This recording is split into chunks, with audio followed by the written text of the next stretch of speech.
everybody, welcome to After the Checkered Flag here on Supercross Live on supercrossonline.com. Ralph Sheheen with Jeff Emig and Ricky Carmichael after a historic night at MetLife Stadium. Ryan Villopoto wins his 40th race here, and it also leads to his 4th straight title. One old guy to do that, Jeremy McGrath. So, Ricky, try to put it in perspective for us if you can, 4 straight. Yeah, I just think of all the time and effort and mentally how taxing it is. I mean, this guy, he burns a flame at a very high level. He has been for a while. He hasn't missed very many races, so he doesn't get any break, right? So it's hard to do that, and he's faced some of the fastest guys in the world. James Stewart is the 2nd winningest rider in Supercross history. So, he's beating guys of that nature. He's not beating any, he's not beating any slouches by no stretch of the imagination. So I think it's unbelievable. I think it's cool to watch it, be a part of, to, be able to witness it. So obviously the question becomes, can he do 5 in a row? Well, obviously he's going to be the favorite to do that next year, but Jeff, what's it going to take for him to get it done, and can anybody beat him?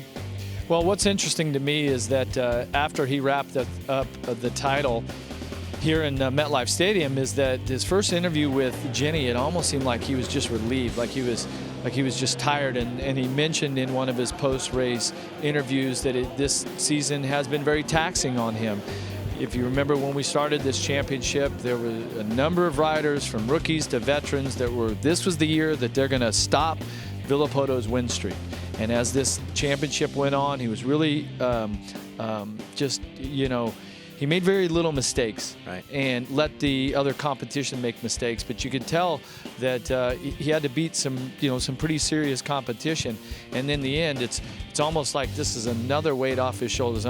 You think that he's not ready for us right. to stop talking about this 4th title in a row, because that's just kind of not really his MO, right? He doesn't like to talk a lot about himself. He's just his action, not words. And now that's out of the way, okay, the sponsors, they have everything they want.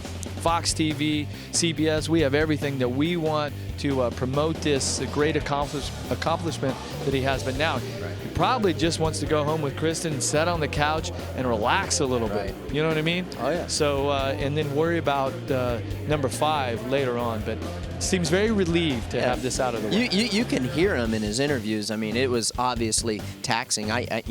Just watching, I don't think he was as dominant, but like you were saying, Jeff, he was just so consistent, and that's what really put him over the top for his competition. Yeah. But we saw the Ryan Villopoto of old just being very dominant. Just finding that flow like you always talk about. 3 wins. Yeah, 3 wins when he didn't want this thing to drag on to Vegas. Yep. You could see it. He's glad it's done, and he's like, you know what? I'm not letting it go to Vegas. It's time to get it on. And that's why he's a 4-time champ. He rode like we know he can ride. That was cool. The one thing that might stop him from winning 5 in a row, that burnout factor that Jeff and Ricky were talking about. If he can dig deep enough to train hard enough again to go through another 17-race championship in 18 weeks in 2015. But we march on to Las Vegas. We hope you will join us out there. That's when the final race of 2014 will commence.